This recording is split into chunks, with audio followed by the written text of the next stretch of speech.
children for entertainment. The singing game enhances learning and physical fitness. At the Kenya Music Festival, Your Excellency, we are all inclusive. Welcome, Your Excellency. Welcome, Joytown. These are our wonderful kids from Joytown. Kindly let's clap for them as they arrange the stage. Thank you, our teachers. You are doing great work.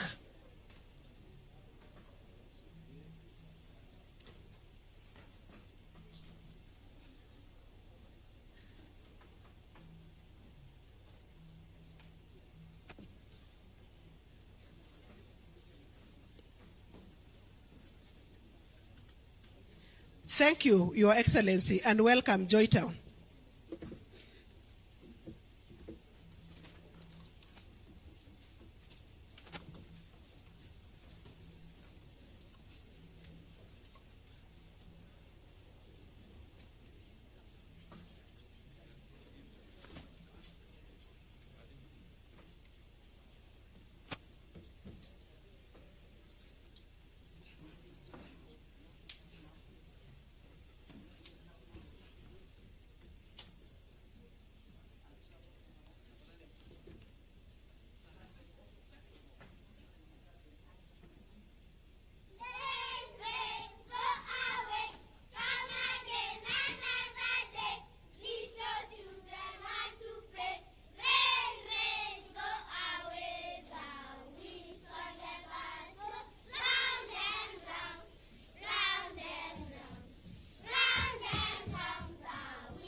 Wow, that was so wonderful. Let's clap again for Joytown.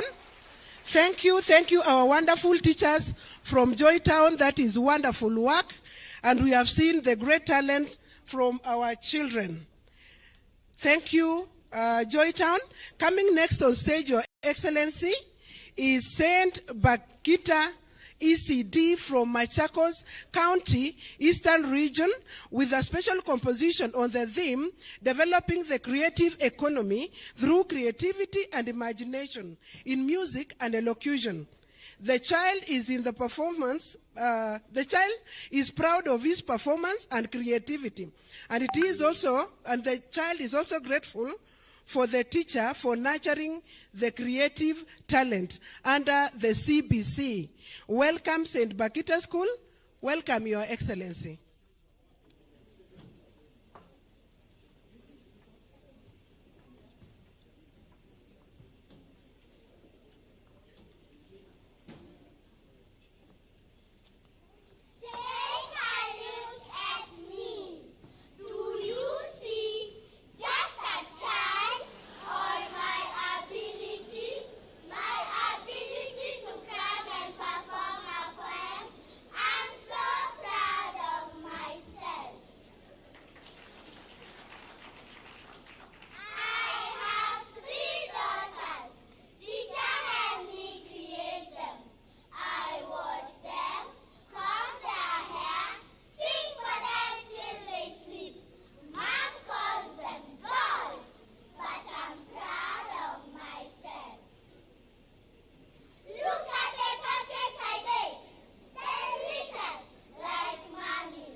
Thank you, our small babies from St. Bagita.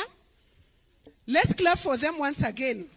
That was a wonderful performance. Thank you. And now, Your Excellency, allow me to bring the Kenya Navy Junior School from Mombasa County, Coast Region, with a Kasida, Islamic religious song for junior school. A song is done to praise the Prophet Muhammad during his journey from Mecca to Medina. Welcome, Your Excellency. Welcome, Kenya Navy Junior School.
Thank you, Kenya Navy Junior School from Mombasa County. Let's clap for them.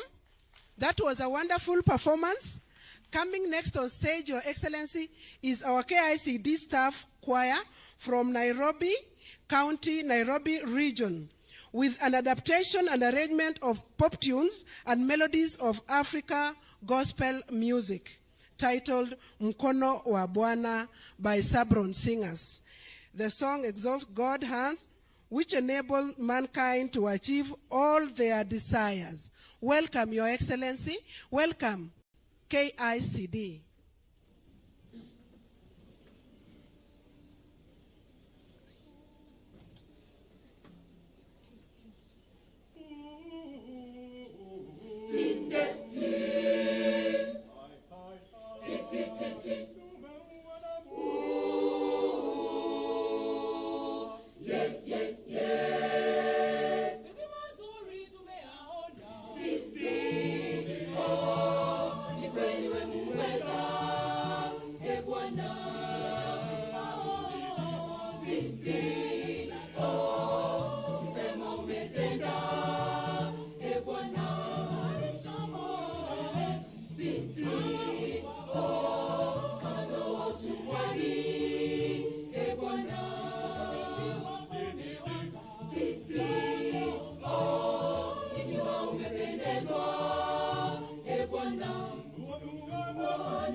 Tulizionwa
Thank you. Let's clap once again for KICD Staff Choir.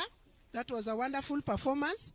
Coming next on stage, Your Excellency, is PCEA Kagema from Kiambu County Central Region with a special composition on the theme Cultivating the Culture for Data Protection, courtesy of Office of Data Protection.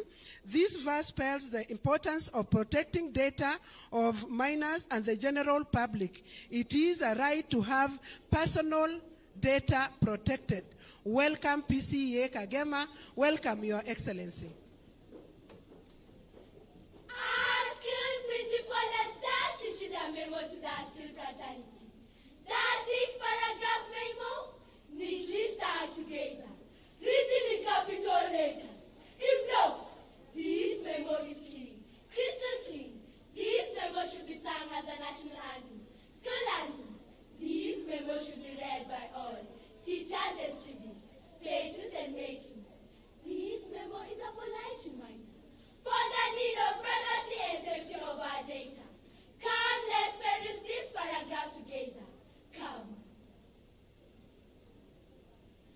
Paragraph 1. So enlightening, educative, rules full of wisdom captures our minds, our hearts. No sharing, posting of pictures and videos on public media. Dear students, be cautious, alert, alive, awake. Allow your voice to the Office of Data Protection Commission. Paragraph 2. So crucial, critical.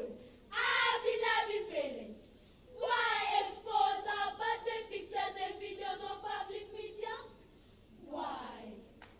Why label my school uniform, school bag with my official name?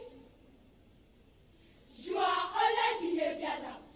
Start it for smart posting. Privacy is power. Dear parents, you can use my abbreviation and nickname to deter scammers. Paragraph 3. So sad. I know I am sick. When I freak, your attention I seek every week. Sometimes I get weak. That's my secret. A little family secret. But now it's not a secret anymore. In my school, everyone knows my chronic illness. They call me names. Working Elton, working cops. Really? Who shared my little secrets? I wonder. Paragraph 4. So confusing, so annoying, full of distress calls and messages from strangers and scammers. Baba Shiko, send 10,000 shillings. Your daughter is admitted at Feather Hospital. Mama Shiko, send 10,000 shillings. Your daughter's box, butterflied, broken. No padlock, no calculator, no pocket money. Who shared my parents' contacts? Who shared my residential place? Who shared my parents' financial details? Our school fraternity, keep our data safe. Zip it, keep it, lock it.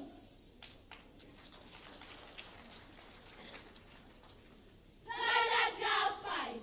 Full of pledges and promises. We pledge not to use public Wi-Fi. We promise not to share our favorite place to strangers. Our school fraternity pledges to collect data that is necessary. They promise to create awareness on data privacy. Data controllers and processors have promised to seek parental consent for data processing. Paragraph 6. Too short and simple. Nas, matron, did you read the principal's memo? Written in bold that our data is private and confidential. We have a right to information, correction and recorrection of misleading data. Style up. That's the end of our memo. The principal's memo. The principal's memo is clean to our school fraternity, teachers and secretaries, school nurses and chaplains, matron, even the watchman standing at the gates. Be professional, be ethical. Our data is personal.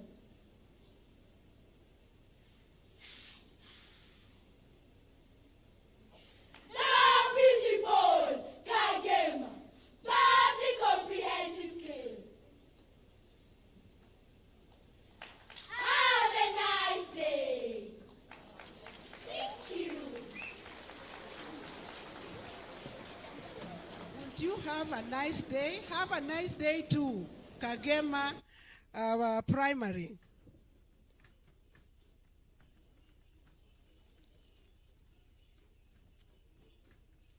Thank you, Your Excellency.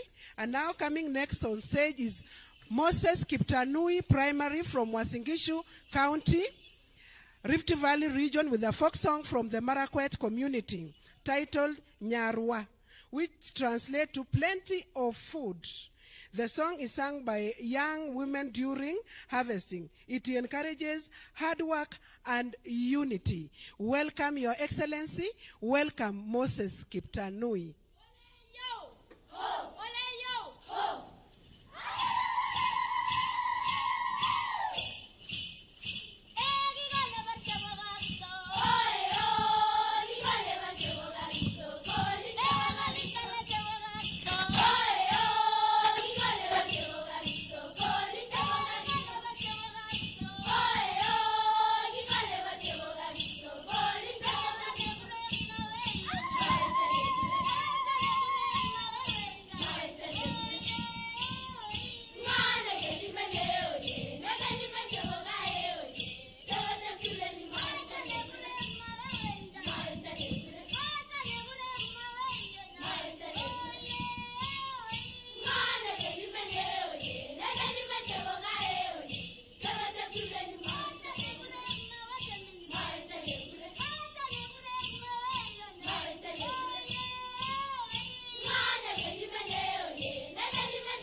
versus Kiptanui. Let's clap for them once again.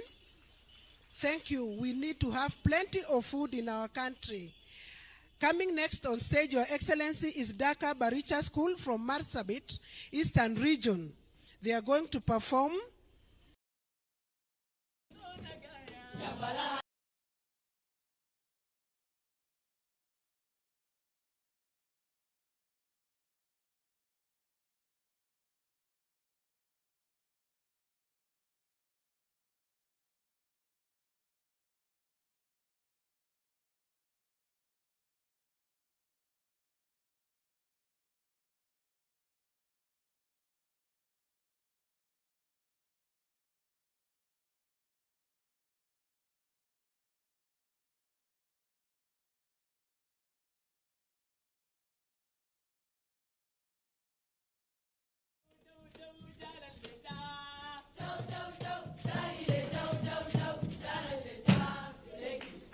Thank you, Sabunle Boys from Wajir County, with that wonderful song performed during the evening hours. Coming next on stage, Your Excellency, is Tenwek Boarding Primary School from Bomet County, Rift Valley region, with a choral chant in Kipsigis language, a chant that speaks against the illicit brew. These girls are telling the public that they are saying no to drug abuse and illicit brew. Welcome, Tenwek Boarding. Welcome, Your Excellency. Bring on the TLDL, Tenwek Boarding.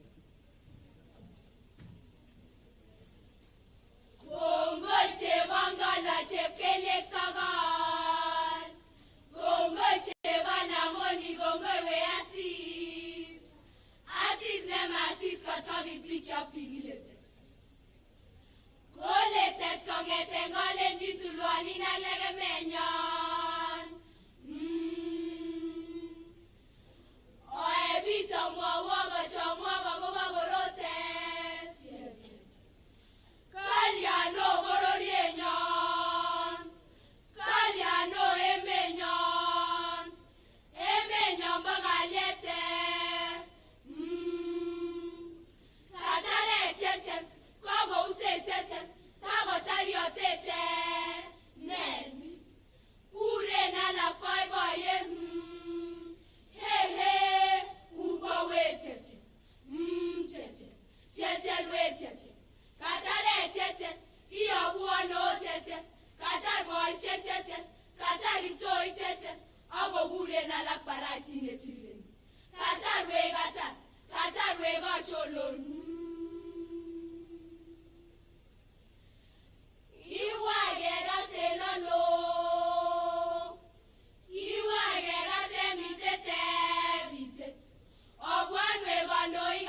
Let's appreciate them, Your Excellency. Next on stage, we have Kiptulu Secondary School from Nandi County, Rift Valley region, performing traditional cultural group dance from the Nandi community, titled Nyendalel, performed by Nandi warriors during celebration. The song emphasizes peaceful coexistence and unity among the communities. Thank you. Enjoy, Your Excellency.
Your Excellency is Shamberera National Polytechnic from Kakamega in Western with a traditional cultural group dance from the Luya community titled Kamabeka.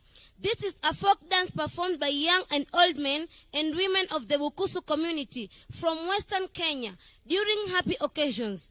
Welcome Shamberera National Polytechnic. Welcome Your Excellency. Thank you very much.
Pigie makofi.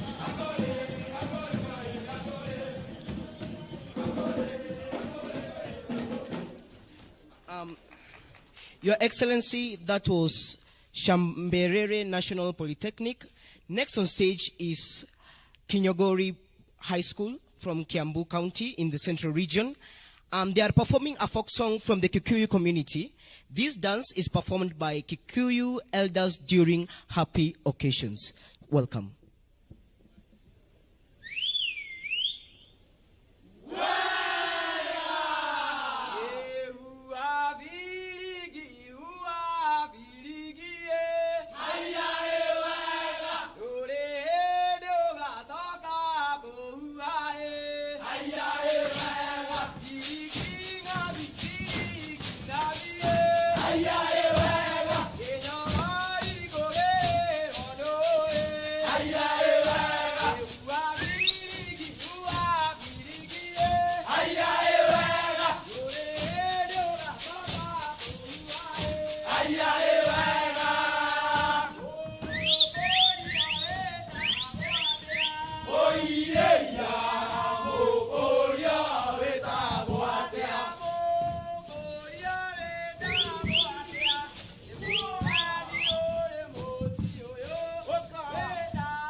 Newega mono.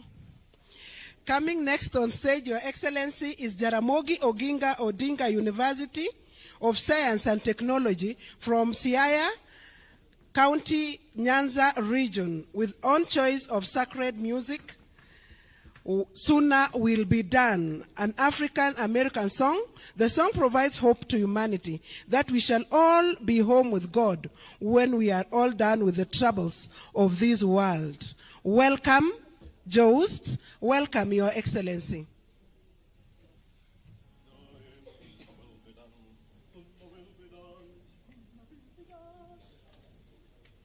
Sooner will be done away the troubles of the world, the troubles of the world, the troubles of the world. Sooner will be done away the troubles of the world, going home to live with God. Sooner will be done away the troubles of the world, troubles of the world, the troubles of the world. Sooner will be done away the troubles of the world, going home to live with God. I want to meet my mother. I want to meet my mother. I want to meet my mother. I'm going to live with God. I want to meet my mother. I want to meet my mother. I want to meet my mother. I'm going to live with God.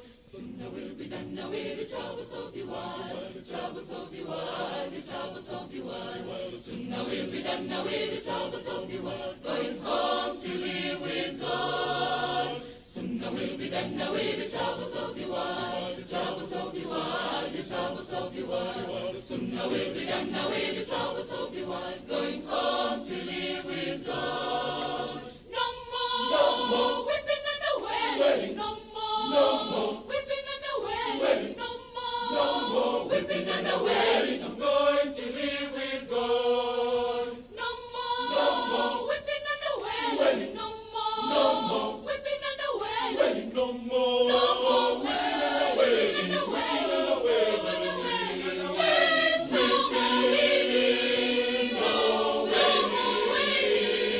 No more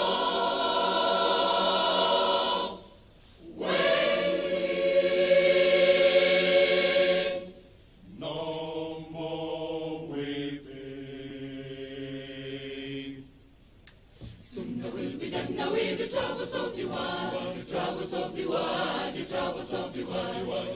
we'll be done away the troubles of the world, going home to live with God. Sooner we'll be done away the troubles of the world, the troubles of the world, the troubles of the world. Sooner we'll be done away the troubles of the world, going home to live with God. I want to meet my Jesus. I want to meet my Jesus. I want to meet my Jesus. I'm going to live with God. In the morning, Lord. I want to meet my Jesus. I want to meet my Jesus. I want to meet my Jesus. I'm going to live with God. I'm going to live with God. I'm going to live with God.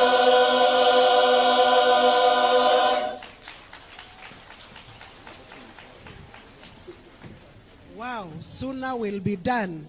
Thank you, Joust. And coming next on stage, Your Excellency, is St. Clair's Maragoli from Vihiga County, Western Region, with a special composition, English verse speaking on theme, Championing Road Safety in Kenya, courtesy of AA Kenya. This poem is about road safety.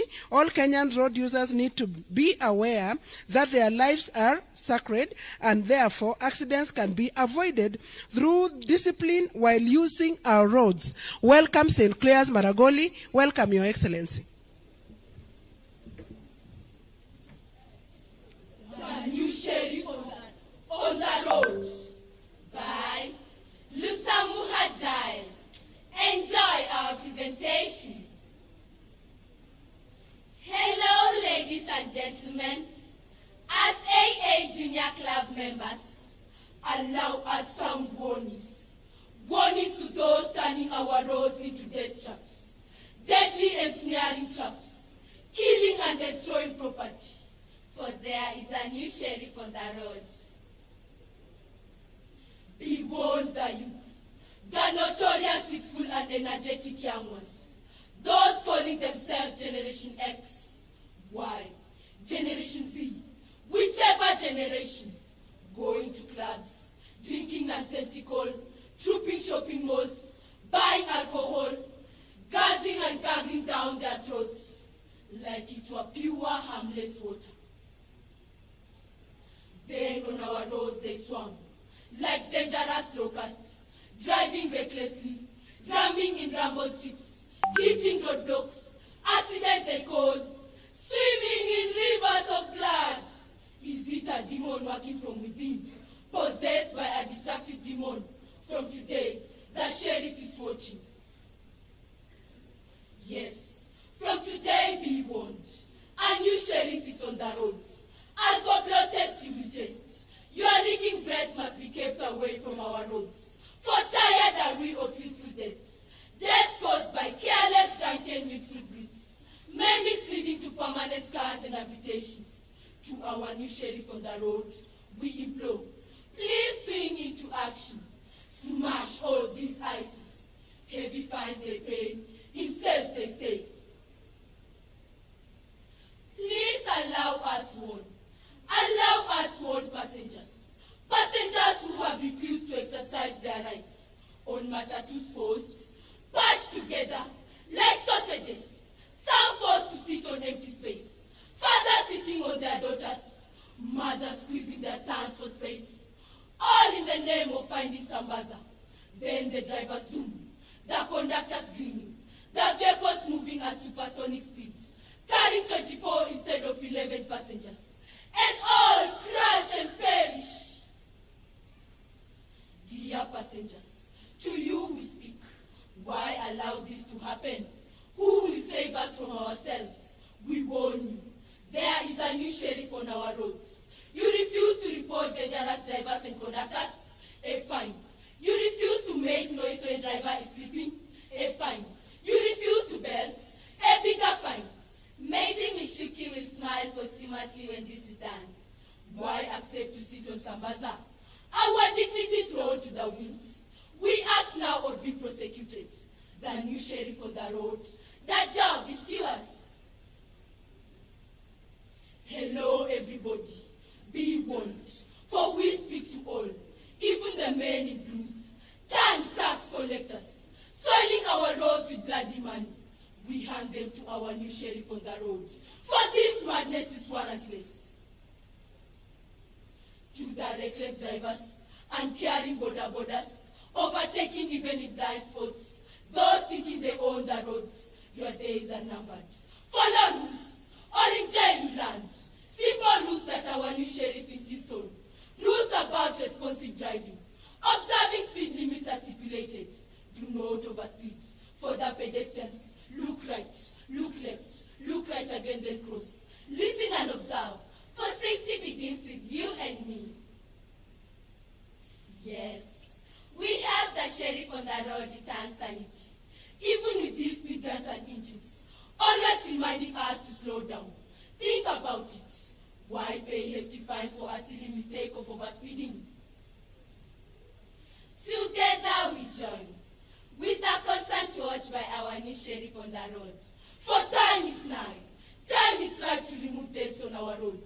For it is now or never, bringing back order and sanity on our rotting roads. Join us, the AA Junior Club members. Together we reclaim orderliness on our roads. By pleasure. Thank you. The new sheriffs in town, St. Clair's Maragoli.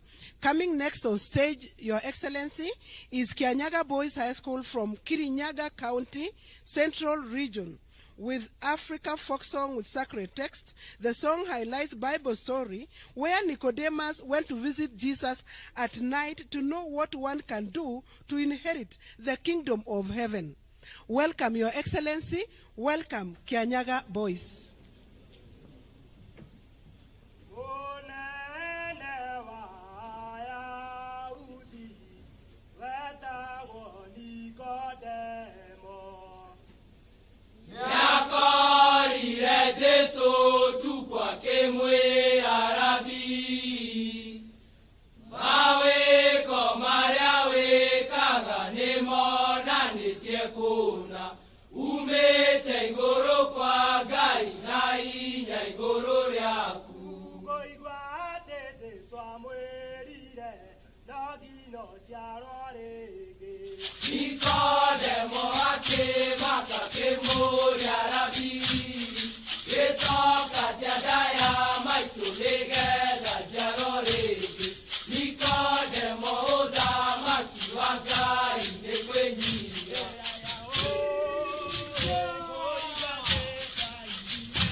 That was a wonderful performance. Let's appreciate them. Next on stage, Your Excellency, is Kochogo Girls High School from Kisumu County, Nyanza region. This is a traditional cultural group dance from the Luo community titled Dodo. This is a Luo cultural dance that is performed by married women during merrymaking occasions. It is performed with peacock movements that are slow, graceful, and with pride. Welcome. Kochogo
you very much, Kochogo Girls High School. Next on stage, Your Excellency, is Konyao Arid Zone from West Pokot in the Rift Valley region, with an African traditional cultural group dance from the Pokot community entitled Naleo. This is a dance performed by Pokot young women after a good harvest. Welcome, Your Excellency. Thank you.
Tuwapigie makofi.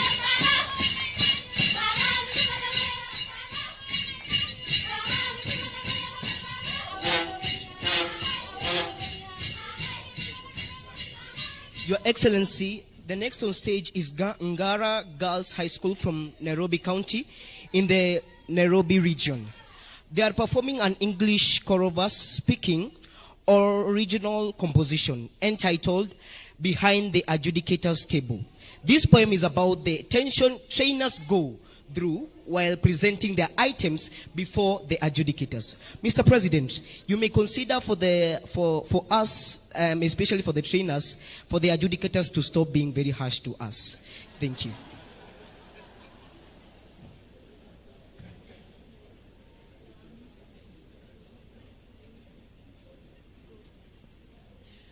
Behind the adjudicator's table, there is a performance. Performer is our trainer.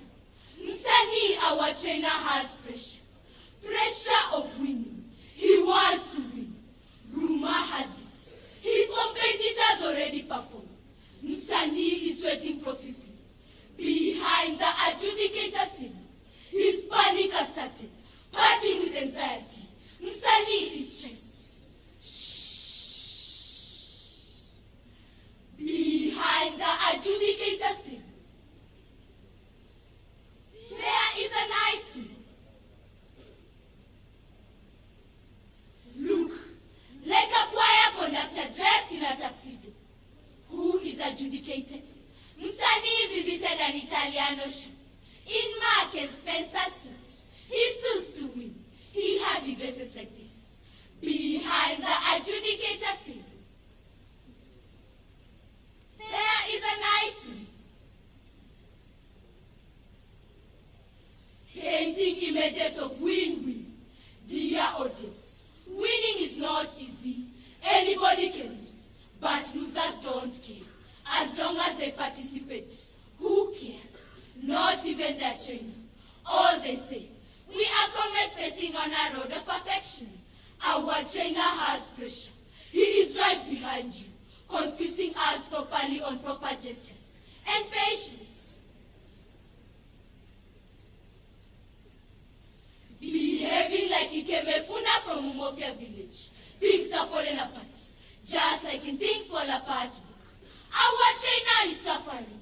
Trophies are eating him. Drooling his saliva of hope. Behind the adjudicator's table, Msanii is conducting this verse. Msanii is the arsenal of this festival. No trophy, no win. He performs and waits for another season. He is behaving like a tector, moving here, moving there, wandering in wonder. Behind the adjudicator's table, Msanii is the item.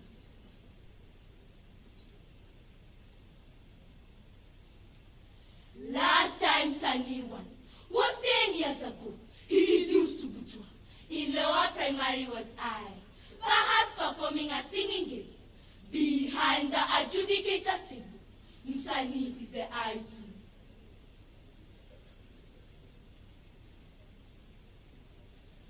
During drama festival, on stage, an item had a house with pressure and doctor's prescription. Just take water. Msanii has a bottle of water, quenching thirst after every 2 minutes.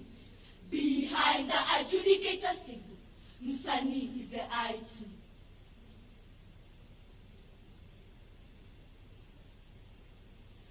Where is the position of the child? When Msanii thinks about himself, he is eyeing for a promotion, using a child as a billboard to advertise his claim. He is chasing for merits, through merit certificates, gala performance, and stage concert in his tuxedo. Behind the adjudicator's table, Msanii is the item.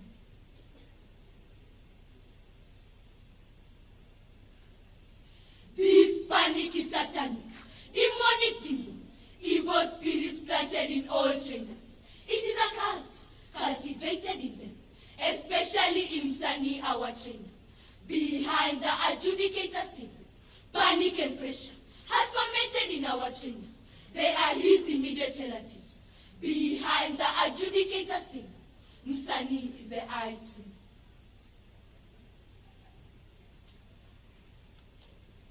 Now, to our trainer Msanii, please calm down. No panic, no pressure. Even the rules say, only one item proceeds. No panic, no pressure. The festival belongs to the child. Behind the adjudicator's table, the child is adjudicating you.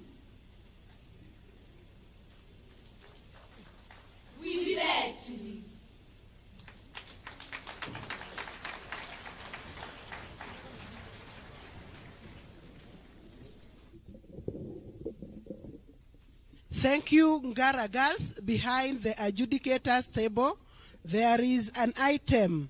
Coming next on stage, Your Excellency, is Migori Boys High School from Migori County, Nyanza region, with a folk song from the Luo community, Atise Rosa. This is a song about a young lady who ran away from her matrimonial home due to domestic violence. And now the husband has realized his mistake and wants Rosa to come back home. I hope after this performance, Rosa will come back home. Welcome, Migori Boys. Welcome, Your Excellency.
masiko chengni para. Bijwaru kapile awol wechengiri teki chengni para. Bayalanda no chemni, atise no chemni jabe.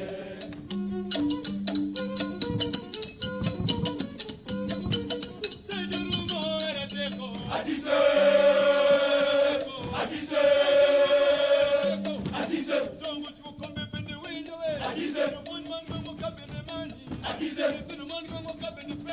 Atise, atise, se chumada away. Wala no atise chumada away. Obera machange away. Atise wendi mora away cheko.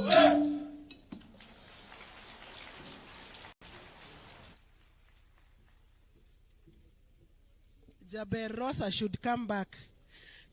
Coming next on stage, Your Excellency, is Sinende Boys High School from Vihiga County, Western Region, performing as Lizopendwa with live instrument accompaniment for secondary school. Sansa ya Papier, a performance of a song originally sung by Madilu System in praise of Luambo Makiadi Franco of TP OK Jazz. Welcome, Your Excellency. Welcome, Senende Boys.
What a wonderful performance from Senende High School. Let's appreciate them. Next on stage, we have Kayatiwi High School from Kwale County, Coast Region, performing a traditional cultural group dance from the Mijikenda community. This dance is usually performed by young men and women to celebrate happy occasions such as childbirth and harvesting. You're welcome, Your Excellency.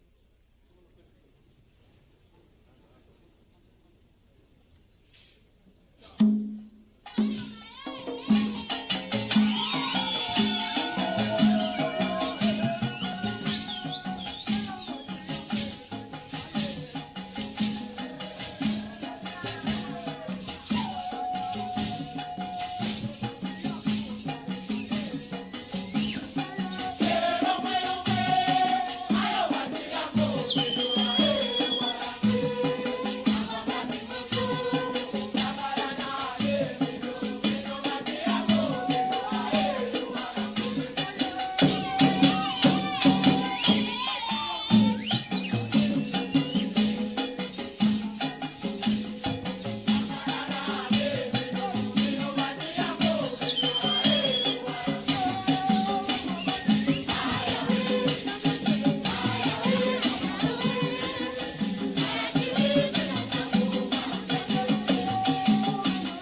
Let's appreciate them once more.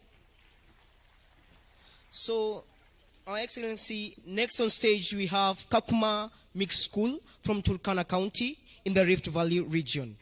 They are performing a folk song from the Turkana community entitled Ekisil. This is a song performed during peace meetings. It encourages communities to engage in activities that change their lives positively, like today's activity. Enjoy.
Wapige makofi.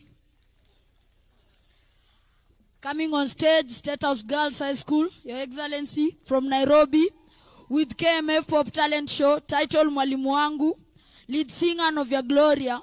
The song praises teachers for inculcating morals and nurturing talents among students. Welcome. Mic check 1 2.